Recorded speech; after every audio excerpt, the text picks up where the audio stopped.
Party మార్చే ఈ రోజుల్లో ఒకే పార్టీని నమ్ముకుని ఉన్నారు. పదవులు అధికారంతో ఆయనకు సంబంధం లేదు. సిద్ధాంతం ఇచ్చిన మాటకు కట్టుబడి ఉన్నారు. వ్యక్తిగత విషయాల జోలికి వెళ్లకుండా ప్రత్యర్థులపై విమర్శలు చేయలేని నేటి రాజకీయ వ్యవస్థలో హూందాతనంతో పదునైన విమర్శలు చేయడం ఆయన నైజం. అతని బీఆర్ఎస్ మాజీ ఎమ్మెల్సీ కన్నె ప్రభాకర్ అధినేతకు అత్యంత నమ్మకస్తుడిగా పేరు. కానీ ఎన్నికల్లో ఒక్కసారి కూడా ఆ పార్టీ టికెట్కి అవకాశం ఇవ్వలేదు. కన్నె రాజకీయ భవిష్యత్ ఏంటి, బీఆర్ఎస్ భవిష్యత్ ఎలా ఉందో తెలుసుకుందాం. సార్ నమస్తే, ఎలా ఉన్నారు సార్? గుడ్ అమ్మా, బాగున్నాను. ఎలా ఉంది ప్రజెంట్ మీ రాజకీయ జర్నీ, ఎలా సాగుతుంది? మళ్ళీ ఉద్యమ నాటి పరిస్థితులు 2001 నుండి 2014 వరకు తెలంగాణ ఉద్యమంలో ఏ విధంగానైతే ఆనాడేమో రాష్ట్రం కోసం పోరాటం చేస్తున్నటువంటి సందర్భంలో ఎదుర్కొన్నటువంటి అనుభవాలు, ఇవాళ ప్రతిపక్షంగా మళ్ళీ ఎదుర్కోవాల్సినటువంటి అనుభవాలు, ఎదుర్కొంటున్నటువంటి అనుభవాలు. దురదృష్టం ఏమిటంటే, సరే తెలంగాణ ఉద్యమంలో ఉన్నటువంటి వ్యక్తి ఒకవేళ ఈ రాష్ట్రంలో ముఖ్యమంత్రి అయి ఉంటేనేమో మళ్ళీ మేము అదే స్థాయిలో అంతే ఉధృతంగా చేసేటువంటి పరిస్థితి ఉండేది కాదు. కానీ తెలంగాణ ఉద్యమానికి సంబంధం లేనటువంటి వ్యక్తి ముఖ్యమంత్రిగా ఉండడంతో అతను తీసుకునే నిర్ణయాల వల్ల మళ్ళీ మేము ఉద్యమ స్థాయిలో పనిచేయాల్సినటువంటి పరిస్థితి ఏర్పడింది. ఐఎమ్ గుడ్, బాగున్నది. మాకేం ఉద్యమాలు కొత్త ఏం కాదు, నిజానికి పోరాటం కొత్త ఏం కాదు, ప్రతిపక్షంగా ఉండడం కూడా కొత్త ఏం కాదు. కాబట్టి శాసన మండలిలో లగచర్ల ఇష్యూ గురించి రైతులకు బేడీలేసి పెట్టారని నల్ల దుస్తులు ధరించి కేటీఆర్ గారు కానీ కవిత గారు కానీ ధర్నా చేస్తున్నారు. ఎంతటికైనా రెడీ అంటున్నారు. మళ్ళీ ఒకప్పుడు ఈ బీఆర్ఎస్ ఉద్యమం మళ్ళీ ప్రారంభించబోతున్నారు అని తెలుస్తుంది. ఎలా ఉంటుంది నెక్స్ట్ బీఆర్ఎస్ లైఫ్? అంటే ప్రభుత్వం తీసుకునేటువంటి నిర్ణయాలు ప్రజలకు ఉపయోగపడితేనేమో నిజానికి మాకేం పని ఉండేది కాదు. దురదృష్టం ఏంటంటే, అనుభవం లేనటువంటి వ్యక్తి ముఖ్యమంత్రిగా ఉండడంతో ఏ కార్యక్రమం చేస్తే దాని రిటాలియేషన్ ఎట్లుంటుందో కూడా తెలియకుండా నిర్ణయాలు తీసుకుంటున్నాడు. నిజానికి ఆయన రైతుల విషయంలో తీసుకుంటున్న నిర్ణయాలు చాలా దుర్మార్గం. దురదృష్టం, మరి ఆయనకు అవగాహన ఉండడమా లేకపోవడమా తెలియదు. కానీ ఆయన నియోజకవర్గంలోనే ఫార్మా పెడతానడము, ఫార్మాకు భూములు ఇయ్యని రైతులని బలవంతంగా భూములు గుంజుకోవడానికి ప్రయత్నం చేయటము, ఆ సంఘటనలో ఒక కలెక్టర్ మీద కొంత ఎదురుదాడి జరిగితే వాళ్ళ సొంత ఓటర్లని వాళ్ళ సొంతంగా వాళ్ళు ఓటేసినటువంటి వాళ్ళని తీసుకొని పోయి జైల్లో వేయడం అనేటువంటి చాలా దుర్మార్గం. మరి అటువంటి సందర్భంలో బాధితుల పక్షాన్ని నిలబడాల్సిన పార్టీ అయితే ఉండాల్సిందే కదా. మేము 10 సంవత్సరాలు, ముఖ్యంగా మాకు బాధ్యత ఉందమ్మా. మిగతా రాజకీయ పార్టీలకు మాకు డెఫినెట్గా ఒక వ్యత్యాసం కనిపిస్తుంది. మేము తెలంగాణ కోసమే పుట్టినటువంటి వాళ్ళం. మా పార్టీ తెలంగాణ కోసమే పుట్టింది 2001లో. తెలంగాణ కోసం 14 సంవత్సరాలు పోరాటం చేసిన వాళ్ళం. ఈ 14 సంవత్సరాల పోరాటంలో అనేక విషయాలు ప్రజలకు చెప్పినాం. మనకేం అన్యాయం జరుగుతుంది, దీన్ని నుండి ఎట్లా మనం బయటపడాలి, ఈ అన్యాయం చేస్తున్న వాళ్ళ పట్ల మన స్పందన ఎట్లుండాలని మేము 14 సంవత్సరాలు నేర్పించినాం ప్రజలకి. ఆ తర్వాత ప్రజల ఆశీర్వాదంతో మేము అధికారంకి వచ్చినాం. 10 సంవత్సరాలు అధికారం ఉన్నాం. సో 14 సంవత్సరాల అనుభవము, 10 సంవత్సరాలు ప్రభుత్వంలో ఉండి చేసినటువంటి కార్యక్రమాలు కళ్ళ ముందే నాశనం అయిపోతూ ఉంటే, కళ్ళ ముందే మళ్ళీ తెలంగాణ పాత 2014 కంటే ముందు పోతూ ఉంటే మేమెందుకు కూరుకుంటాం? అందులో బాధ్యత కలిగినటువంటి పార్టీగా, తెలంగాణ కోసమే పుట్టినటువంటి వాళ్ళంగా, తెలంగాణ ప్రజలు అరిగోసపడతా ఉంటే ఊరుకునేటువంటి పరిస్థితిలో ఉండం కాబట్టి వాళ్ళ పక్షాన నిలబడి ఉన్నాం మేము. వాస్తవానికి మాకేం సంబంధం లేనటువంటి అంశం అది, ఇది సంఘటన. కానీ సంఘటన జరిగిన తర్వాత ఇవాళ ప్రజల పక్షాన, పీడితుల పక్షాన ఉండకుండా ఉంటే మేము ప్రతిపక్షంగా మా బాధ్యతను సరిగా నెరవేర్చినట్టు, కాబట్టే బాధ్యతల పక్షాన్ని నిలబడ్డాము. మీరు అవును సార్, దీని గురించి మాట్లాడుకుందాం. హైడ్రా గురించి, హైడ్రా వల్ల చాలా పెట్టుబడి సంస్థలు హైదరాబాద్కి రావట్లేదని మీరు అన్నారు మొన్న రీసెంట్గా. కానీ తను కాంటినెంట్కి శంకుస్థాపన చేశారు. పసిఫిక్ ఏకో టెక్యో అనేది ఇన్స్టిట్యూట్ని ఇక్కడ తెస్తున్నారు. గూగుల్ లాంటి పెద్ద సంస్థలు వస్తున్నాయి. ఇంత పెట్టుబడి మన హైదరాబాద్కి వస్తుంటే మీరేమో రావట్లేదు అంటున్నారు. మీరే మీ ప్రశ్నలనే ఉన్నది, వస్తున్నాయి కానీ రాలేదు. ఈ సంవత్సర కాలంలో శంకుస్థాపన మాత్రమే జరిగింది. ఆ చేసినటువంటి వాళ్ళు కూడా ఇలా అభద్రతలో ఉన్నటువంటి పరిస్థితి. తెలంగాణకు వచ్చేటువంటి పరిశ్రమలు, రావాల్సిన పరిశ్రమలు 10 సంవత్సరాలుగా ఎంత అగ్రెసివ్ ఉండే, ఎన్ని లక్షల ఉద్యోగాలు క్రియేట్ అయినాయి, ఇవాళ తెలంగాణ వైపు ఎవరు చూస్తున్నారు అనేది మనం ఆలోచించుకోవాలి. ఏ రంగాన్ని వదిలిపెట్టినాడు విధ్వంసంలో ఈ రాష్ట్ర ముఖ్యమంత్రి? ఇటు నిర్మాణ రంగాన్ని నాశనం చేసినాడు, ఇండస్ట్రియల్ రంగాన్ని నాశనం చేసినాడు, చివరికి సినిమా ఇండస్ట్రీకి గతంలో ఎప్పుడో మద్రాసులో ఉన్నటువంటి సినిమా రంగం ఇవాళ కంప్లీట్గా హైదరాబాద్ మౌంట్ అయ్యి ఉన్నది. హైదరాబాద్లో ఇలా అది ఉన్నది. హైదరాబాద్లో అన్ని రకాల అవకాశాలుండి రామోజీ ఫిల్మ్ సిటీ లాంటి అద్భుతమైనటువంటి స్టూడియోలు వచ్చినాయి. అటువంటి వాళ్ళని కూడా ఇవాళ వదలకుండా సినిమా రంగాన్ని కూడా ఇక్కడి నుంచి భయపెట్టి పంపించేటువంటి పరిస్థితి ఇవాళ రేవంత్ రెడ్డి గారు చేస్తున్నారు.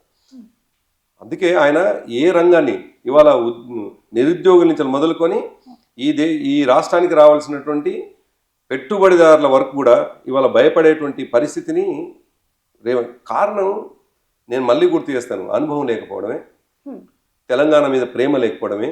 తెలంగాణ కావాలని మీద ప్రేమ లేదని ఎలా అంటారు సార్? తెలంగాణ ప్రజలకు ప్రేమ ఉంది కాబట్టి నేను గెలిచాను అనేది అపోజిషన్ పార్టీ.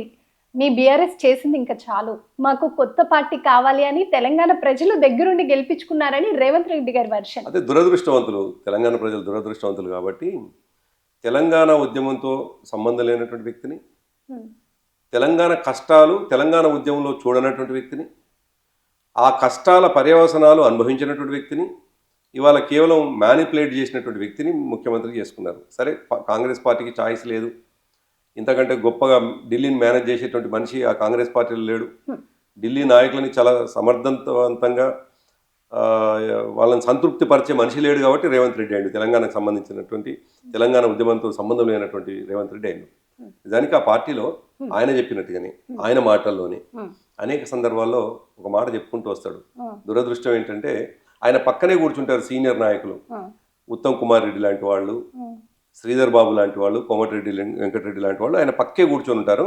ఆయన ఉపన్యాసంలో మాత్రం చెప్తుంటాడు, నేను నల్లమల బిడ్డను, ఒక్కొక్కరిని తొక్కుకుంటూ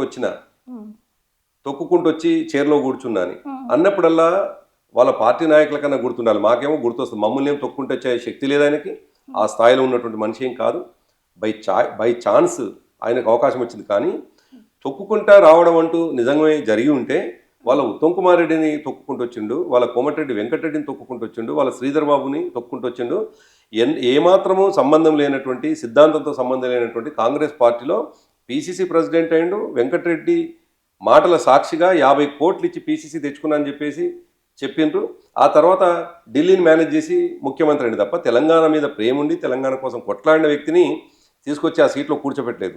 తెలంగాణ మీద ప్రేమ ఉన్నటువంటి ప్రజలు సరే 10 సంవత్సరాలు మేము అధికారంలో ఉన్నాం, సహజంగానే యాంటీ ఇన్కంబెన్స్ ఉంటుంది.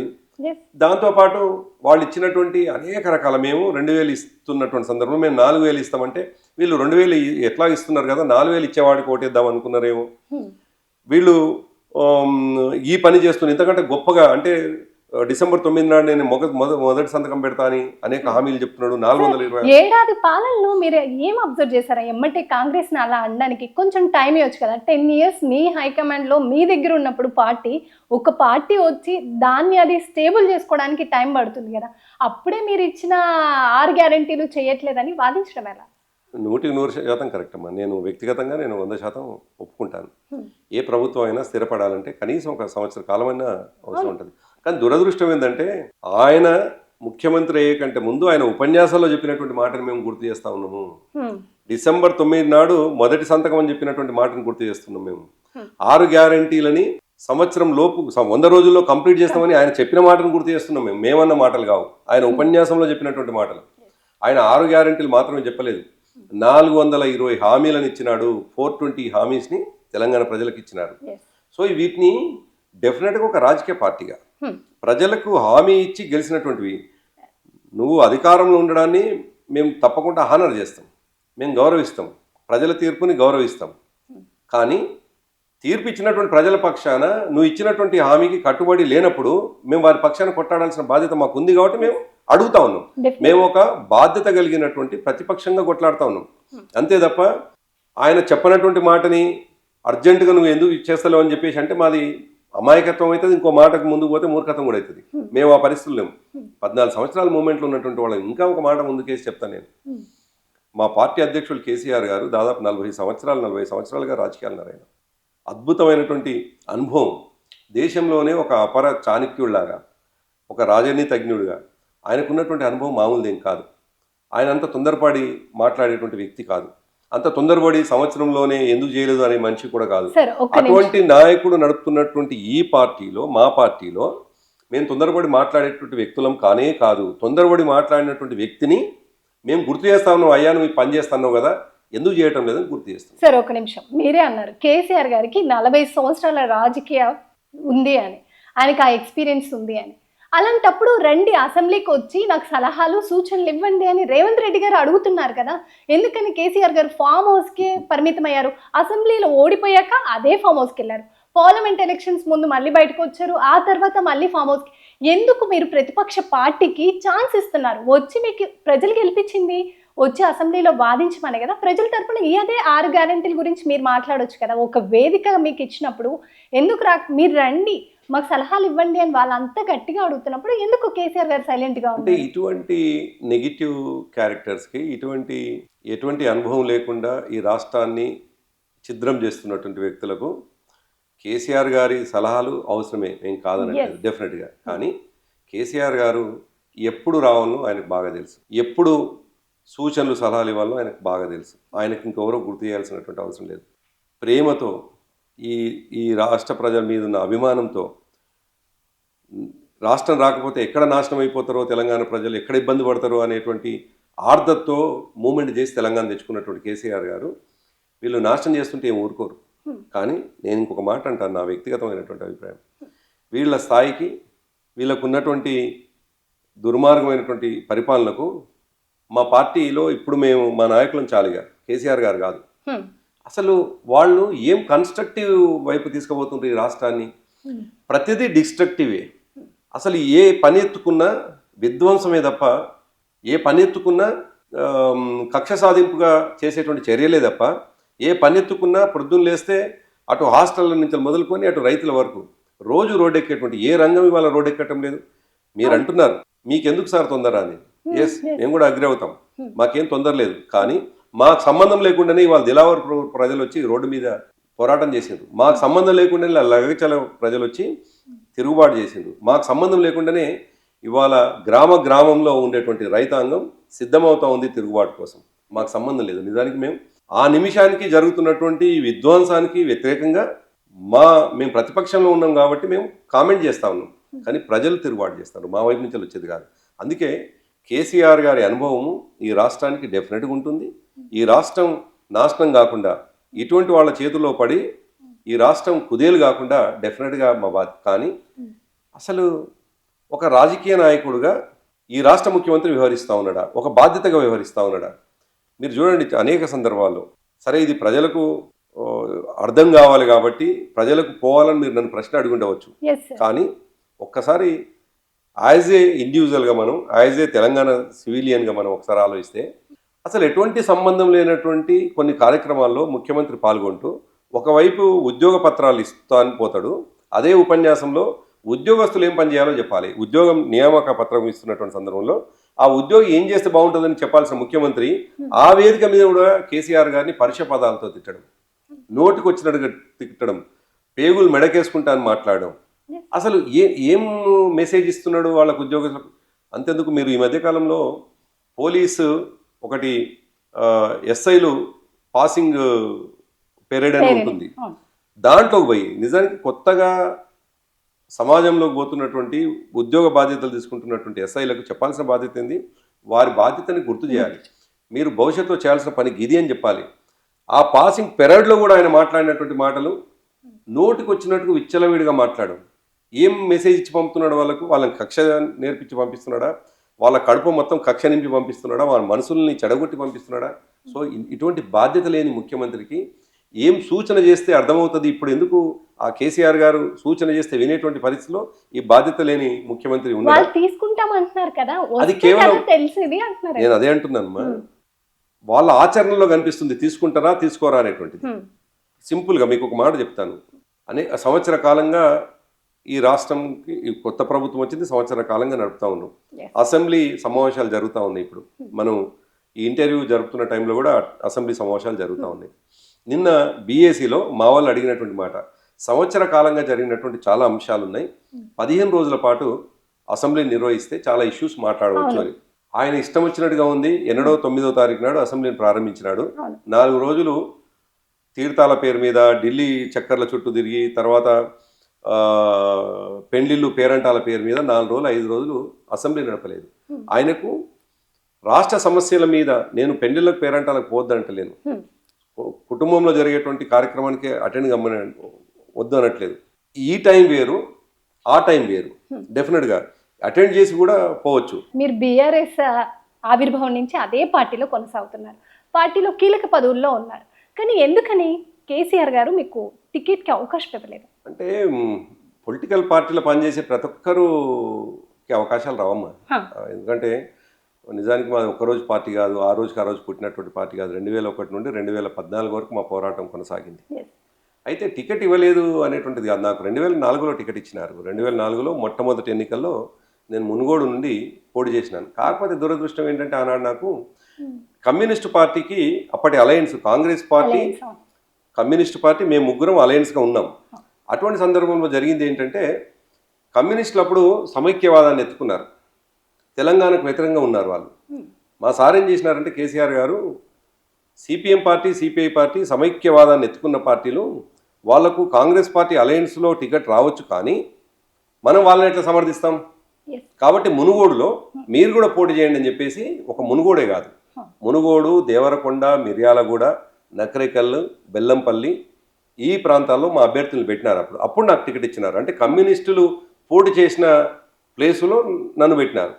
సరే, నిజానికి అప్పుడు అలయన్స్, గ్రాండ్ అలయన్స్ కాబట్టి అప్పటి ప్రజలు ఏం చేసినారంటే, ఒకవైపు ఏమో కమ్యూనిస్టులకు ఆ టీడీపీ అప్పటికి 9 సంవత్సరాలు కొనసాగుతున్నది, టీడీపీ మీద బాగా కోపంతో ఉన్నారు. కాంగ్రెస్ అలయన్స్ని గెలిపించేటువంటి ఆలోచనతో ఉన్నటువంటి సందర్భంలో అలయన్స్ని బ్రేక్ చేసినట్టుగా మేము తీసుకున్న నిర్ణయాన్ని ప్రజలు ఆమోదించలేదు. కాబట్టి నేను అప్పుడు గెలవలేకపోయినాను, చాలా తక్కువ ఓట్లు కూడా వచ్చినాయి. 2014లో కూడా మీరు టికెట్ రేస్లో ఉన్నట్టు వినిపించింది. చివరిగా మళ్ళీ ఆ రేస్ నుంచి నిరాశ మిగిలింది. ఎందుకని మీకు ఆ పార్టీలో వ్యతిరేకంగా ఎవరైనా పనిచేశారా? అంటే అట్లే ఉండదమ్మా. అసలు పార్టీలో ఎవరో వ్యతిరేకిస్తే, ఇంకోటి ఏంటంటే కొన్ని జాతీయ పార్టీలు ఏమో ఎవరన్నా వ్యతిరేకంగా పనిచేస్తానో ఇంకేదో ఉంటాయి, కానీ మేము డైరెక్ట్గా కేసీఆర్ గారితో అనుబంధంగా ఉండి పనిచేస్తున్న వాళ్ళు, కేసీఆర్ తోటి సన్నిహితంగా ఉండి పనిచేస్తున్నటువంటి వాళ్ళు. కొత్తగా కేసీఆర్ గారిని ఇన్ఫ్లుయెన్స్ చేయాల్సిన అవసరం ఏమి ఉండదు మాకు. ఎందుకంటే ఆయనతో 2001లో నాకు 30 సంవత్సరాల వయసులో నేను ప్రారంభమైనాను. 30 సంవత్సరాలు నాకు ఉన్నప్పుడు ఆయనకు 48 సంవత్సరాలు. ఆ రోజు నుండి ప్రారంభమైంది మా ప్రయాణం. సో నేనేం కేసీఆర్ గారికి కొత్త కాదు, కేసీఆర్ గారి పని విధానం నాకేం కొత్త కాదు. కానీ పాలిటిక్స్లో కొన్ని సందర్భాల్లో కొన్ని ఈక్వేషన్స్ ఉంటాయి. ఆ ఈక్వేషన్స్లో నిజానికి ఆ రోజు నాకు ఇచ్చినారమ్మా, టికెట్ ఇవ్వలేదని కాదు, ఆల్మోస్ట్ ఫైనల్ చేసినారు. నాకు 7వ తారీఖు నాడు రాత్రి నన్ను ఫైనల్ చేసినారు. ప్రొద్దున్నే వచ్చి బీఫామ్ తీసుకుపోమని అన్నారు. దురదృష్టం ఏంటంటే ఆ 1 డేలో ఏవో సమీకరణలు జరిగినాయి. ఆ జిల్లా ఈక్వేషన్స్, కాన్స్టిట్యున్సీ పరంగా ఉన్నటువంటి కొన్ని ఈక్వేషన్స్లో నిజానికి ఆ రోజు 7వ తారీఖు నాడు రాత్రి నాకు హరీష్ రావు గారు, కేటీఆర్ గారు, ఈటెల రాజేందర్ గారు, హరీష్ రావు గారు, కేటీఆర్ గారేమో ఒకే దగ్గర ఉండి నాకు ఫోన్ చేసి, అన్నా కంగ్రాట్స్, మీకు బీఫామ్ ఫైనల్ అయింది, టికెట్ ఫైనల్ అయింది, పొద్దున బీఫామ్ తీసుకుపోండి అన్నారు వాళ్ళు. నాకు రాజేందర్ గారేమో అక్కడెక్కడో హుజూరాబాద్ నుంచి ఫోన్ చేసి, కంగ్రాట్స్ మిత్రమా, మీకు ఫైనల్ అయింది అన్నారు. అయితే 8వ తారీఖు నాడు పొద్దున ఏం జరిగిందో తెలియదు కానీ నాకు ఆ ఒక్క రోజులో. అయినప్పటికీ ఏం జరిగిందంటే దురదృష్టం, కొన్నిసార్లు అదృష్ట దేవత తలుపు తడితే డోర్ ఓపెన్ చేయరు అని అంటారు చూడు, అటువంటి పరిస్థితి నాకు వచ్చింది. ఎక్కడ మాట్లాడేది, ఫస్ట్ టైం మీతో చెప్తున్నాను ఈ విషయం. నిజానికి 2014 నుండి అనేక ఇంటర్వ్యూలు ఇచ్చుంటా, కానీ ఎందుకో మీరు ఈ విషయం స్పెసిఫిక్గా అడిగినందుకు మీకే చెప్తున్నాను. ఆ రోజు ఏం జరిగిందంటే 9 నాడు లాస్ట్ నామినేషన్స్. 8వ తేదీ నాడు ప్రొద్దున నేను సార్ దగ్గరికి వెళ్ళాను, నువ్వు అందుబాటులో ఉండు అని చెప్పినారు. 8 నాడు రాత్రి, బహుశా అప్పటికి బాగా లేట్ అవర్స్ అయింది, రాత్రి 10:30, 11 అయింది. 8 నాడు ప్రొద్దున్నేమో నాకు నామినేషన్ ఏమని చెప్పినారు. నేను ఆ రాత్రి అంతా ప్రిపేర్ అవుతుంటే నా వైఫ్ని ఫస్ట్ నామినేషన్ పంపిద్దాము, మరుసటి రోజు నేను వేద్దాం అనుకున్నాను. నేను అన్ని ఏర్పాట్లు చేసుకున్నాను, రథాలు, తర్వాత మంచి చెడులు అన్నీ అరేంజ్ చేసుకోవాలి కదా, ఎన్నికలు పోతున్నప్పుడు నామినేషన్లు రెడీ చేసుకోవడం. తెల్లవారుజామున 3-4 వరకు మేల్కతో ఉన్నాను నేను. సో అది 7 నాడు తెల్లవారుజామున. 8 నాడు ఏమైంది, నాకు సాయంకాలం వరకు కన్ఫర్మేషన్ రావట్లేదు. ఇంకా కేసీఆర్ గారి నుంచి 3 టికెట్లు మిగిలినాయి అప్పుడు. ఒకటి దుబ్బాక, 2వది నల్గొండ, 3వది మునుగోడు. ఈ 3 మాత్రమే మిగిలినాయి చివర్లో. ఆ 2 కూడా ఫైనల్ అయిపోయినాయి. నాకేమో కన్ఫర్మేషన్ రావట్లేదు. అప్పటికి 10-10:30 అవుతుంది. నా మిత్రులు కొంతమంది నాతో పాటు ఉండే, బాగా కొద్దిగా అసంతృప్తితోటి, బాధతోటి నేను కారెక్కి వెళ్ళిపోయినాను.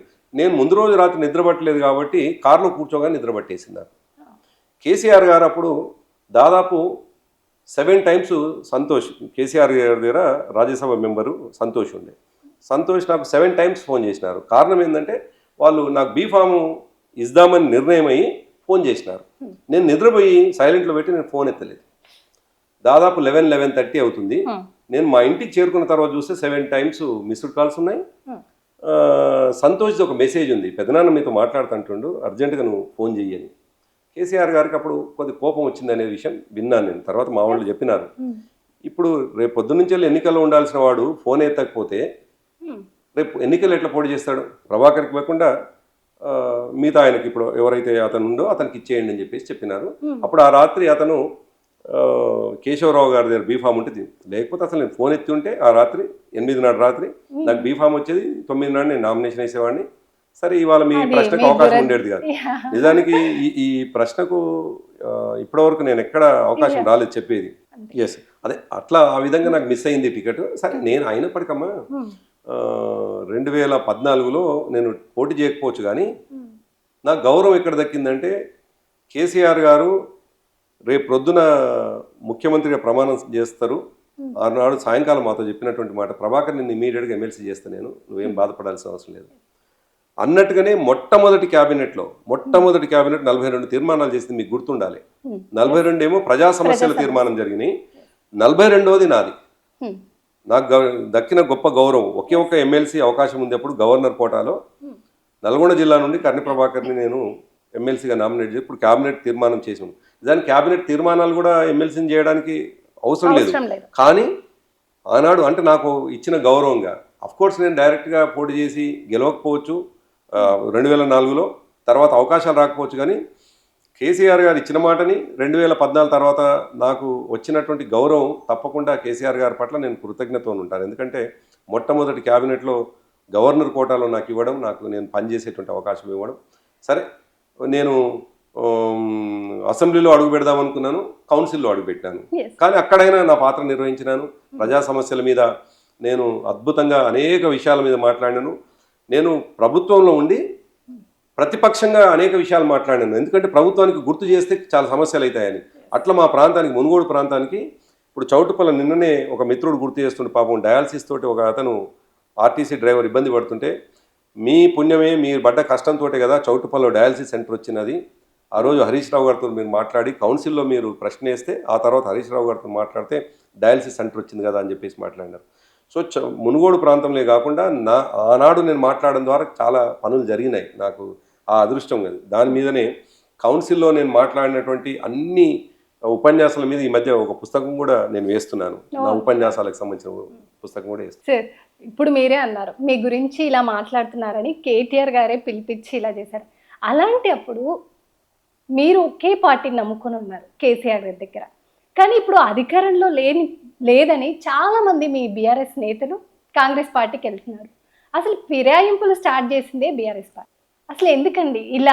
అధికారం ఉన్నప్పుడే ఆ నేత దగ్గర ఉంటారా? అధికారం అయిపోగానే ఆ పార్టీ ఇచ్చిన హామీలన్నీ వెళ్ళిపోతాయా? అంటే మొదటిగా మీ ప్రశ్న రాంగమ్మా. అసలు ఫిరాయింపులు మేమేం ప్రారంభించలేదు. కాంగ్రెస్ పార్టీ మా 10 మంది ఎమ్మెల్యేలను తీసుకున్నది ఆనాడు. మా వాళ్ళని ఎమ్మెల్సీ ఓట్ల కోసం తీసుకున్నారు. బీఆర్ఎస్ అప్పట్లో కాంగ్రెస్ వాళ్ళని లాక్కుందా అనేది. బిఫోర్ దట్ 2014 కంటే ముందు రాజశేఖర్ రెడ్డి దాదాపు 10 మంది ఎమ్మెల్యేలని మా వాళ్ళని తీసుకున్నాడు. 2014 తర్వాత సమాజానికి ఆల్రెడీ కేసీఆర్ గారు ఏం జరిగిందనే విషయం చాలా స్పష్టంగా చెప్పినారు. మాకు 63 సీట్లు మాత్రం ఉన్నటువంటి సందర్భంలో ప్రభుత్వాన్ని అస్థిరపరచాలని ఒకవైపు తెలంగాణని ఇష్టం లేనటువంటి వాళ్ళు ప్రయత్నం చేస్తున్న సందర్భంలో సాక్షాత్తు ఇప్పటి ముఖ్యమంత్రి ఆనాడు మా ఎమ్మెల్యేను ఒక ఆయన్ని కొనే ప్రయత్నంలో 50 లక్షల రూపాయలతో దొరికిపోయినటువంటి సందర్భంలో, వాళ్ళ కుట్రలు తేట తెల్లైనటువంటి సందర్భంలో ఆనాడు చాలామంది ఎమ్మెల్యేలు అస్థిరంగా ఉంటే మళ్ళీ తెలంగాణ ఎక్కడ ఆగమైపోతుందో, తెలంగాణ కష్టపడి తెచ్చుకున్న తెలంగాణని వీళ్ళు దుర్మార్గులు మళ్ళీ విచ్ఛిన్నం చేయాలని ప్రయత్నం చేస్తున్నారు, కాబట్టి మీకు అండగా ఉంటామని చేరినటువంటి వాళ్ళు చాలామంది. మీరు అన్నారు ఇంటర్వ్యూలో కూడా బీఆర్ఎస్ నేతలు అందరూ కాంగ్రెస్కి వెళ్ళారు, కానీ కాంగ్రెస్లో ఉండకుండా బీఆర్ఎస్కి వస్తాము, మేము గేట్లు తెరవట్లే, కానీ కాంగ్రెస్ పార్టీలో ఉన్న నేతలు కూడా మా దగ్గరికి రావడానికి వస్తారు. ఇప్పుడు అదే చెప్పబోతున్నాను. సో అది జరిగింది ఎప్పటివరకు 2014 నుండి 2018. ఆ తర్వాత కూడా చాలామంది కేసీఆర్ గారితో పాటు కలిసి మేము పనిచేస్తామని. కానీ ఎక్కడ కూడా మేము అనైతికంగా వాళ్ళు ఏం చేసినారంటే రాజ్యాంగబద్ధంగా మాత్రమే పార్టీలో మెర్జ్ అయినారు. పార్టీ కండువాలు కప్పుకోలేదు. మీరు ఎవరు చేరినా చూడండి, కాంగ్రెస్ పార్టీకి వెళ్ళి చేరినా వాళ్ళు రాజ్యాంగబద్ధమైనటువంటి రాజ్యాంగం కల్పించిన హక్కుతో మాత్రమే 2/3 సభ్యుల సంఖ్యతో మాత్రమే వాళ్ళు మాతో మెర్జ్ అయినారు. మేము ఏ ఒక్కరు కూడా కండువాలు కప్పలేదు. అయితే ఇప్పుడు వీళ్ళు చేస్తున్నటువంటి దాంట్లో ఓపెన్ ఎవరు పోతే వాళ్ళు ముఖ్యమంత్రి ఇంట్లో కండువా కప్పి అనైతికంగా రాజ్యాంగానికి విరుద్ధంగా చట్ట వ్యతిరేకమైన పనులు చేస్తా ఉన్నాడు ఈ ముఖ్యమంత్రి. అయితే పోయినటువంటి వాళ్ళు, మీరు ఇంతకుముందు ఎక్కడో నేను అన్నటువంటి ఇంటర్వ్యూని గుర్తు చేస్తా ఉన్నాను, పోయినటువంటి వాళ్ళు 10 మంది పోతే ఒక్కరో ఇద్దరు, నేను వాళ్ళని ప్రస్తావించిన పేర్లు కానీ 7 నుండి 8 మంది మళ్ళీ తిరిగి రావడానికి సిద్ధంగా ఉన్నారు. కానీ ఇవాళ మా నాయకులు ఒప్పుకోవటం లేదు. రేపు మళ్ళీ మీ బీఆర్ఎస్ కి అవసరం అయ్యి తీసుకోవాల్సి వస్తే అప్పుడు కాంగ్రెస్ పార్టీ నుంచి ఎవరు వచ్చినా బీఆర్ఎస్ ఆహ్వానించదా? మా అధినాయకత్వంతో పాటు ఇవాళ మా గ్రామీణ స్థాయి కార్యకర్త కూడా వ్యతిరేకంగా ఉన్నాడు. పోయినటువంటి వాళ్ళని, మోసం చేసిపోయినటువంటి వాళ్ళని, కష్టకాలంలో కేసీఆర్ గారిని నమ్మించి మోసం పోయి చేసినటువంటి వాళ్ళని, బెట్రాయిడ్స్ని ఎట్టి పరిస్థితుల్లో కూడా మళ్ళీ యాక్సెప్ట్ చేయొద్దు అనేటువంటిది మా నాయకత్వానికి ఉంది. ఎట్ ద సేమ్ టైం మా కార్యకర్తలు కూడా ఇవాళ వాళ్ళ పట్ల కోపంతో ఉన్నారు. సరే, వాళ్ళు ఆ క్షణికంగా ఆ నిమిషానికి ప్రభుత్వం చూపించినటువంటి కొన్ని ఎరవేయటమా, ఆశలు చూపించడమా, దానికి ఇంప్రెస్ అయ్యి పోవచ్చు. కానీ పోయిన తర్వాత వాళ్ళు పడుతున్నటువంటి బాధ ఏందో వ్యక్తిగతంగా ఎక్కడన్నా ఎదురైనప్పుడు, పెళ్ళిళ్ళలో పేరెంటాల్లో ఇక్కడ కలిసినప్పుడు వాళ్ళు చెప్తున్నటువంటి మాట, అన్న తప్పు చేసి ఇక్కడికి వచ్చినాం, ఇప్పటికిప్పుడు ఈ నిమిషానికి కూడా మా వాళ్ళు ఓకే అంటే, మా పార్టీ నాయకత్వం ఓకే అంటే 5 రెడీ కావడానికి సిద్ధంగా ఉన్నారు. 5 తిరిగి బీఆర్ఎస్లో కండువ కప్పుకోవడానికి రెడీ ఉన్నారు. కానీ నైతికతకు సంబంధించినటువంటి విషయాలు ఆలోచిస్తూ ఉన్నాం. సరే, ముందు నుంచి వెళ్ళి బీఆర్ఎస్ పార్టీని మాత్రమే నమ్ముకొని ఉన్నటువంటి వాడు తప్పటడుగు వేసి అటు పోతే ఏ పరిస్థితి, కొద్దిగా డెఫినెట్గా పార్టీ తప్పటడుగు వేసిపోయినటువంటి వాడినేమో క్షమించవచ్చు, కానీ ఇంటెన్షనల్గా పోయినటువంటి వాళ్ళని క్షమించొద్దు అనేది నేను కూడా బలంగా వ్యక్తిగతంగా కోరుకుంటా. కాబట్టి చాలామంది మళ్ళీ రిటర్న్ రావడానికి సిద్ధంగా ఉన్నారు. కాంగ్రెస్ పార్టీ నేతలే రేవంత్ రెడ్డిని విమర్శిస్తున్నారని మీరు ఒక ఇంటర్వ్యూలో అన్నారు. కానీ రేవంత్ రెడ్డి వచ్చాకే కాంగ్రెస్ పార్టీలో మంత్రులు అందరూ ఎప్పుడు 2 వర్గాలు ఉండే కాంగ్రెస్ పార్టీ ఇప్పుడు ఒకే వర్గం మీద సీఎం రేవంత్ రెడ్డి ఏదైతే చెప్తే ఆ పనులు సాగుతున్నాయి సజావుగా అంటున్నారు. ఒకటే ఒక పని జరుగుతూ ఉంది. ఈ అందరూ కామన్గా అందరి ఉమ్మడిగా చేస్తున్న ఒకే ఒక పని ఏంటంటే, వాళ్ళు హైదరాబాద్ నుంచి వెళ్ళి డబ్బుల సంచులు ఢిల్లీకి మోసుడే ఒకటే ఉమ్మడిగా జరుగుతుంది. కానీ 4 గ్రూపులు ఉన్నాయి వాళ్ళలో. ఈ ఒక్క విషయంలో తప్ప మిగతా విషయాల్లో ఒకరికొరికి అసలు సమన్వయమే లేదు. ఉత్తమ్ కుమార్ రెడ్డి గారి గ్రూప్ ఒకటి, పొంగిలేటి శ్రీనివాసరెడ్డి గారి గ్రూప్ ఒకటి, శ్రీధర్ బాబు గారి గ్రూప్ ఒకటి, రేవంత్ రెడ్డి గారి గ్రూప్ ఒకటి. కాంగ్రెస్ పార్టీలో ఉన్న సహజంగానే కాంగ్రెస్ పార్టీలో గ్రూపులు ఉంటాయి. మీరు చెప్పినట్టుగా కాంక్రీట్గా కన్స్ట్రక్టివ్గా పోతున్నటువంటి పరిస్థితి ఒకే దాంట్లో ఉన్నది. అది డబ్బులు మోయటంలో మాత్రమే. ఈ దేశంలో ఉన్న మిగతా రాష్ట్రాల కాంగ్రెస్ పార్టీకి కూడా డబ్బులు కావాలి. కాబట్టి ఈ రాష్ట్రంలో ఉన్న సంపదని, పేదవాడికి అందాల్సిన సంపదని, పేదవాడికి పంచాల్సిన సంపదని ఇవాళ ఢిల్లీ బాసులకు పంచే విషయంలో మాత్రం, పంపే విషయంలో మాత్రం ఉమ్మడిగా పనిచేస్తాం. దాంట్లో అనుమానం ఏం లేదు. కానీ వాళ్ళు ఎప్పుడు వీలైతే ఎప్పుడు వెనకకెళ్ళి కత్తి పట్టుకొని రెడీ ఉన్నారు. ఒక్కొక్కరు ఎప్పుడు కొద్దిగా ఆదమరిస్తే వెనక నుండి వేటేద్దామని, ఎప్పుడు సమయం వస్తే అప్పుడు రాహుల్ గాంధీ తోటి, ఎప్పుడు సమయం వస్తే ప్రియాంక గాంధీ తోటి ఈయన చేస్తున్న వ్యవహారాలన్నీ కంప్లైంట్ చేస్తూ వస్తున్నటువంటి వాళ్ళు అనేక మంది ఉన్నారు. అయితే కొంతమంది ఏంటంటే ఇంత తొందరగా చేయడంతో ఏం లేదు, 2 కార్యాలు చేసుకోవచ్చు, స్వామి కార్యం సవకార్యం 2 కూడా ఈయనతో నెరవేర్చుకోవచ్చు అని చెప్పేసి 10 సంవత్సరాల అధికారంలో లేం కాబట్టి మేము కొన్ని విషయాలు చక్కబెట్టుకోవాలి కాబట్టి ఆర్థికపరమైనటువంటి విషయాలు కూడా చక్కబెట్టుకోవాలని చెప్పేసి ఆయనకు క్లోజ్గా ఉన్నట్టుగా కొందరు నటిస్తున్నారు. ఈ నటిస్తున్నటువంటి వాళ్ళని ఇరికిచ్చే పనిలో రేవంత్ రెడ్డి గారు ఉన్నారు. ఇవాళ రేవంత్ రెడ్డి గారు ఆయన తెలివిగానే ఎవరెవరైతే డబ్బు సంచులు మోస్తూ ఉన్నారో హైదరాబాద్ నుండి, రేపు వాళ్ళు ఫేస్ చేసే లయబిలిటీకి ఆ జోన్లోకి మిగతా మంత్రులను కూడా రేవంత్ రెడ్డి మంచిగా చక్కగా పట్టుకొని వస్తున్నాడు. రేపు ఆయనకు ప్రభుత్వం పోగానే జరిగేటువంటి పరిణామాల్లో, పర్యవసానంలో, ఆయన ఎదుర్కొనేటువంటి కేసుల్లో, ఆయన పడే ఇబ్బందుల్లో నేను ఒక్కనే రేపు ఇబ్బందులు పడవద్దు కదా, మిగతా మంత్రులు కూడా నాతో పాటు ఇటువంటి వాటికి వాళ్ళు కూడా సిద్ధంగా ఉండాలని ఒకే ఒక చాలా తెలివైన, చాలా దుర్మార్గమైన పనిలో ఆయన ఉన్నాడు. అది అర్థం కాకుండా ఈ పిచ్చి మంత్రులు ఆయనకు అండదండగా ఉన్నామని బయట బయట మాట్లాడుతున్నారు, కానీ లోపల ఏం చేస్తున్నారో మాకు ఐడియా ఉంది. సార్ కేటీఆర్ గారు పాదయాత్ర చేస్తున్నారని ప్రచారం జరుగుతుంది. అసలు కేటీఆర్ గారు పాదయాత్ర చేస్తారా? అసలు ఉందా పాదయాత్ర? అంటే పాదయాత్ర అనేటువంటిది వన్ టైప్ ఆఫ్ ప్రజా సమస్యలని ప్రపంచానికి తెలిపే ఒక సాధనం ఉన్నది. ప్రజా సమస్యల్ని బలంగా ఎట్లా చెప్పగలుగుతాం? ఇప్పుడు ప్రయాణాలు 2-3 రకాల ప్రయాణాలు, 2-3 రకాల ఇష్యూస్ని ప్రజలకు చెప్పేటువంటి సందర్భం వచ్చినప్పుడు కొందరు బస్సు ప్రయాణంలో పోతుంటారు, కొందరు కారు ప్రయాణంలో పోతుంటారు, అంటే వివిధ రకాలుగా ప్రయాణం చేస్తుంటారు.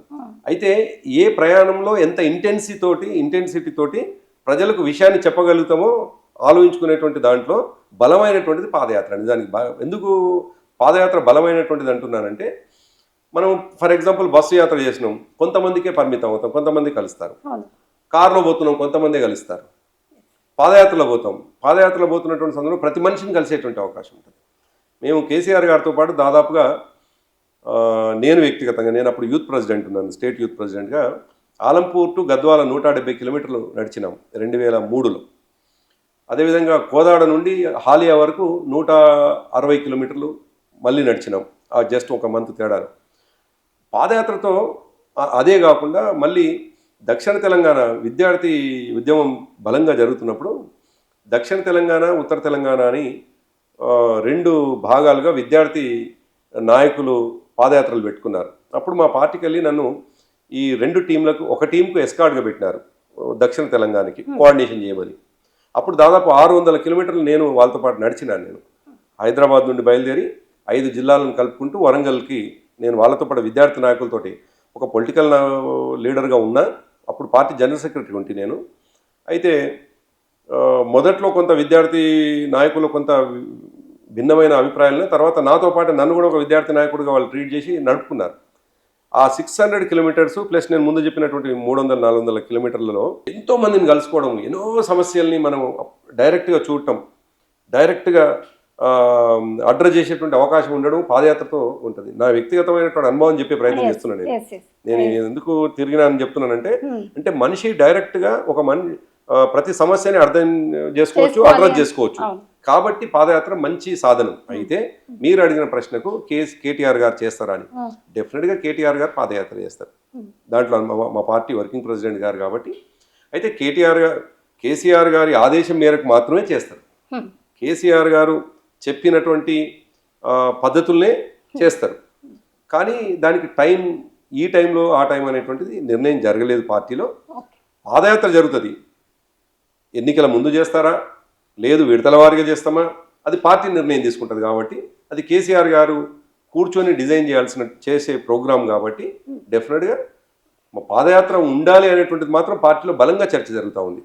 కేసీఆర్ గారు ఆరోగ్యం సహకరించదు కాబట్టి, ఆయన 70 ఇయర్స్లో ఉన్నారు కాబట్టి మేము కూడా అడ్వైజ్ చేయము. మేము కూడా ఎట్టి పరిస్థితుల్లో కూడా కేసీఆర్ గారు అటువంటి నిర్ణయం ఏదైనా తీసుకుంటే కూడా మా క్యాడర్ కూడా ఎవరు ఒప్పుకోరు. కాబట్టి బలంగా వయసులో ఉన్నటువంటి వాడు, తిరగలి శక్తి ఉన్నటువంటి వాళ్ళు ఉన్నారు కాబట్టి కేసీఆర్ గారు తీసుకునేటువంటి నిర్ణయం ద్వారానే కేటీఆర్ గారి పాదయాత్ర ఆధారపడి ఉంటుంది తప్ప మేము నిర్ణయాలు తీసుకోవడానికి మా పార్టీలో లేదు. మీ బీఆర్ఎస్ ప్రభుత్వం 10 సంవత్సరాలు పరిపాలించి ఒకేసారి ఇంత ఘోరంగా అపజయం పాలవడానికి కారణాలు తెలుసుకుని అవి ఇప్పుడు గ్యాప్ని ఫిల్ చేస్తున్నారా బీఆర్ఎస్ పార్టీ? అంటే ఘోరంగా ఏం పోలేదమ్మా. మీరు అంటున్నట్టుగా ఇప్పుడు మిగతా రాష్ట్రాల్లో, ఇప్పుడు పక్కనే ఆంధ్రప్రదేశ్ ఉంది, మనం అక్కడ 11 సీట్లకు పరిమితం అయినాడు జగన్మోహన్ రెడ్డి. మేము అంత దారుణంగా ఏం పోలేదు, 38 సీట్లు గెలిచినాము. దాంతో పాటు అక్కడ ఉన్న పార్టీ వేరండి, మన తెలంగాణలో బీఆర్ఎస్ పార్టీకి ఉంది. అంటే అతను కూడా పోరాటం చేసి ప్రభుత్వానికి వచ్చినాడు. దాదాపు 2-3 సంవత్సరాలు రోడ్డు మీదనే ఉండి చాలా వ్యక్తిగతమైన పోరాటం చేసినా కానీ అతను కూడా పోరాటం చేసి వచ్చినాడు దానికి. సరే, మీరు అన్నట్టుగా డెఫినెట్గా ఈ రాష్ట్రం కోసం జరిగిన పోరాటంలో ఉన్నటువంటి పార్టీ కాబట్టి మనల్ని డిఫరెంట్గా చూడాలి, నేనేం అనుమానం పడాల్సిన అవసరం లేదు. అయితే ఒకటేమో 10 సంవత్సరాల యాంటీ ఇన్కంబెన్స్ ఒకటి అనుకుంటే వివిధ కారణాల చేత ఓడగొట్టింది. అయితే ఓడగొట్టింది ఎంత అనుకుంటే ఎంతమ్మా 1.37 ఓటుతోటి మాత్రమే. 1.37 ఘోరంగా ఓడగొట్టలే. మీరు అన్నట్టుగా మీరేమో ఘోరంగా అంటున్నారు, మేము ఘోరంగా ఓడిపోలేదు. జస్ట్ 1.37 ఓటుతో మాత్రమే ఓడిపోయినాం మేము. సో ప్రజల మద్దతు, ప్రజల యొక్క అభిమానం మా పట్ల ఉన్నది.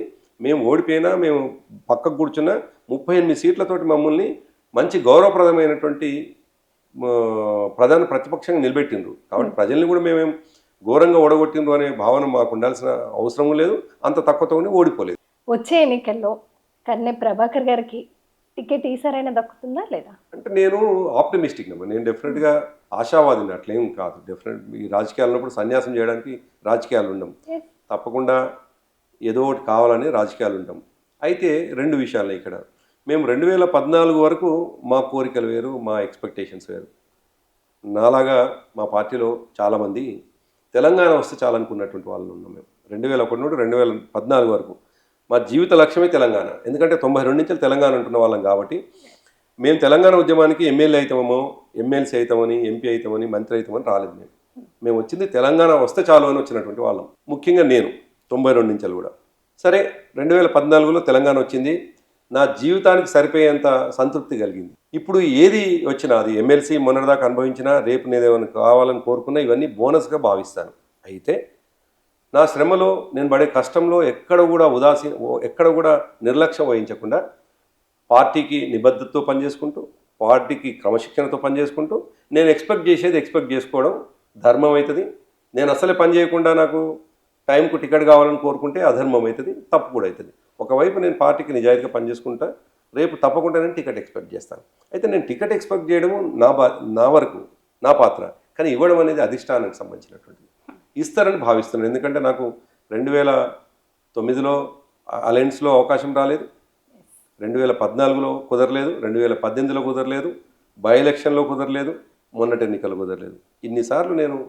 ఎన్నిసార్లు టికెట్ రాకుండా అంటే చాలామందిని మనం చూస్తూ ఉన్నాం. మీరే మీ ప్రశ్నల్లోనే ఎంతోమంది అవకాశాలు రాకుండా పార్టీలు మారుతుంటారు, వచ్చినా కానీ అధికారం పోగానే పార్టీలు మారుతుంటారు, మీరు ఇక్కడే ఉన్నారు అని. ఇక్కడే ఉండడానికి బలమైన కారణం మేము పెట్టిన పార్టీ. మా కేసీఆర్ గారు పార్టీ పెడితే మేము దానికి నీళ్లు పోసుకుంటూ, ఆ మొక్కని, కేసీఆర్ గారు మొక్క నాడితే మేమందరం నీళ్లు పోసినాం. కేసీఆర్ గారితో పాటు మేమందరం కూడా దీన్ని పెంచుకుంటూ వచ్చినాం. ఒక మొక్కని ఎంత జాగ్రత్తగా పెంచుకున్నామో అది వాళ్ళ పెద్ద మహావృక్షమైంది. అది ఆ చెట్టు నీడను ఉండాల్సినటువంటి వాళ్ళం. అటువంటిది చెట్టు కొమ్మల్ని కొట్టుకునే దుర్మార్గం పనిచేయం. నీళ్లు పోసినటువంటి వాళ్ళం చెట్టు నరికిపోం. కాబట్టి ఏం చేస్తాం, ఈ చెట్టు నీడని వండుకుంటూ ఫలాలను తినాలని ప్రయత్నం చేస్తాం. చాలామందికి ఈ చెట్టు ఎదుగుదల తెలియదు, చెట్టుకు నీరు పోసినటువంటి వాడు కాదు, చెట్టు ఫలాలు తినాలి అని సందర్భం రానప్పుడు జంప్ అవుతాడు. కానీ మాకు నిబద్ధత ఏంటంటే, అఫ్కోర్స్ కొన్ని సందర్భాల్లో కొన్ని జరుగుతాయి. మరి మీ ద్వారా నిజానికి ఇది అవసరం కూడా బయటికి పోవడానికి. పార్టీలో నిబద్ధతతోటి ఉన్నటువంటి వ్యక్తి నిబద్ధతతో ఉండు, నిజాయితీతో ఉండు అని అనుకునే వాళ్ళు కొందరైతే, కొందరు అనుకుంటారంటే పార్టీ మారకపోవడాన్ని చేతగానితనంగా కూడా చూస్తారు. పార్టీ మారకపోతే చేతగానోడు అంటున్నారు కొంతమంది. కానీ వాడు నిజాయితీగా ఈ పార్టీని నమ్ముకుండు అనే వాళ్ళ సంఖ్య తక్కువైతే ఈ రోజుల్లో పార్టీ మారకపోతే చేతగానోడు అని అంటున్నారు. కానీ ఆ పార్టీ ద్వారా వచ్చినటువంటి గుర్తింపుని నీ స్వార్థం కోసము, నీ రాజకీయం కోసం నువ్వు పార్టీ మారడాన్ని నీ అంతరాత్మ ఒప్పుకోవాలి ఫస్ట్. సమాజంలో ఉన్నటువంటి వాళ్ళు తర్వాత నీ అంతరాత్మ. కాబట్టి నా అంతరాత్మ ఏంటంటే, మేము పెంచుకున్నటువంటి పార్టీ ఇది. కాబట్టి చచ్చినా బతికినా, ఎటువంటి పరిస్థితులున్నా, ఎటువంటి అవకాశాలు రాకున్నా, ఎటువంటి అవమానాలు జరిగినా, పదవులు ఇంపార్టెంట్ కాదు. నేను అనేక సందర్భాల్లో కొంతమంది మిత్రులు మీరు అడిగినట్టుగానే, మీరు జర్నలిస్ట్ గారు అడిగినట్టుగానే, అన్న మీకు ఎమ్మెల్సీ వచ్చింది, గవర్నమెంట్ విప్ అయ్యారు, తర్వాత ఇంకేం కాకపోతారు కదా, మీకు రెన్యువల్ చేయకపోతారు కదా అని ఇట్లా మాట్లాడుతుంటారు నాతో. నేను చెప్పే ఆన్సర్ సంతృప్తి కోసం కాదు, వాళ్ళని సంతృప్తిపరచడం కాదు, నేను సంతృప్తి పొంది నేను చెప్పేటువంటి ఆన్సర్ ఏంటంటే, నేను 2001 నుండి 2014 వరకు తెలంగాణ ఉద్యమంలో పనిచేసినాను. తెలంగాణ వచ్చింది. తెలంగాణ వచ్చిన తర్వాత వచ్చే ఈ 5 ఏళ్లకు 6 ఏళ్లకు సరిపోయే పదవి ఇది ఎన్నడైనా మాజీ అవుతుంది. ఎక్స్ చీఫ్ మినిస్టర్ ఉంటాడు, ఎక్స్ మినిస్టర్ ఉంటాడు, ఎక్స్ ఎంపీ ఉంటాడు, ఎక్స్ ఎమ్మెల్సీ ఉంటాడు, ఎక్స్ ఎమ్మెల్యే ఉంటాడు. కానీ ఎక్స్ ఉద్యమకారుడు ఉండడం. నేను తెలంగాణ ఉద్యమకారుడు. నన్ను రేపు చనిపోతే కూడా, ఒకవేళ ఎవరైనా ఈ భూమికి వచ్చినటువంటి వాళ్ళు తప్పదు కదా, సో నేను చనిపోతే కూడా నన్ను తెలంగాణ ఉద్యమకారుడు చచ్చిపోయింది అంటారు తప్ప ఎక్స్ అని అన్నారు. సో తెలంగాణ ఉద్యమకారుడు అనేటువంటి పేరు నాకు పెద్దది, అది డెఫినెట్గా అది చాలు. సో తెలంగాణ ఉద్యమకారుడుగా నాకు ఉండాల్సిన గుర్తింపు సమాజంలో నాకే ఆశ్చర్యం అనిపిస్తుంది. కొన్ని సందర్భాలు అయితే అమెరికా పోయినటువంటి సందర్భంలో అమెరికా ఎయిర్పోర్ట్లలో కూడా నన్ను గుర్తుపట్టి, అన్న తెలంగాణ ఉద్యమంలో మీరు పనిచేస్తారు కదా, మీ పేరు ప్రభాకర్ గారు అని. దాదాపు నేను ఒక 35-40 కంట్రీస్ తిరిగి ఉంటాయి ఇప్పటికీ. Hmm. ఒక 20 దేశాలను నన్ను కలిసినటువంటి వాళ్ళు, ఎయిర్పోర్ట్లో లైన్లో నిలబడే వాళ్ళు, లేదు ఎంబసీలో మన తెలంగాణ వాళ్ళు ఎవరైనా ఉంటే గుర్తుపట్టినటువంటి వాళ్ళు ఎంతోమంది ఉన్నారు. ఈ గుర్తింపు కంటే ఈ ఎమ్మెల్సీలు, ఎమ్మెల్యేలు, ఎంపీల ద్వారా వచ్చే గుర్తింపులు మీరు చూస్తామా 175 ఇప్పుడు 119 మంది ఉంటే ఎంతమందిని అందరు గుర్తుపడతారు చెప్పండి. ఈయన పేరేం పేరు అంటారు ఇప్పటికీ. కానీ నాకు కేసీఆర్ గారు ఇచ్చిన గుర్తింపు, నాకు ఇచ్చిన అవకాశంతో నేను ఇవాళ ప్రపంచ తెలుగు వాళ్ళకు మాత్రం పరిచయం అయినాను. ప్రపంచంలో తెలుగు వాళ్లకు కర్ణె ప్రభాకర్ అనేవాడు తెలంగాణ ఉద్యమకారుడు, ఎమ్మెల్సీ కాదు, తెలంగాణ ఉద్యమకారుడు, బలంగా కొట్లాడి తెలంగాణ కోసం. ఇంతకంటే సంతృప్తి ఇంకేముంటుంది చెప్పండి. సో ఆ సంతృప్తి మాత్రం నాకున్నది. అట్లని నేను భవిష్యత్తుని ఎక్స్పెక్ట్ చేయకుంటున్నాను. తప్పకుండా నేను ఆప్టమిస్టిక్ ఉంటాను. నిజాయితీగా పనిచేస్తాం మా పార్టీ కోసం, నిబద్ధతతో ఉంటా. తప్పకుండా వచ్చేటువంటి ఎన్నికల్లో పోటీ చేయడానికి ప్రయత్నం చేస్తాను. Thank you so much sir, me valuable time మాకు ఇచ్చినందుకు thank you so much. Thank you Gautami, all the best అమ్మా. ఇంకా నువ్వు ముందు మంచి ఇంటర్వ్యూస్ చేయాలి, సక్సెస్ఫుల్గా నీ కెరియర్ కొనసాగాలని నా ఆశీర్వాదం. Thank you so much sir. చూసారు కదా, కర్ణె ప్రభాకర్ గారి విలువైన సమయాన్ని మనకిచ్చి ఎలాంటి విషయాలు తెలుగు తల్లి విగ్రహం నుంచి లగచర్ల ఏదైతే ఇష్యూ జరుగుతుందో వాటి గురించి అన్ని క్లియర్గా. Thank you so much.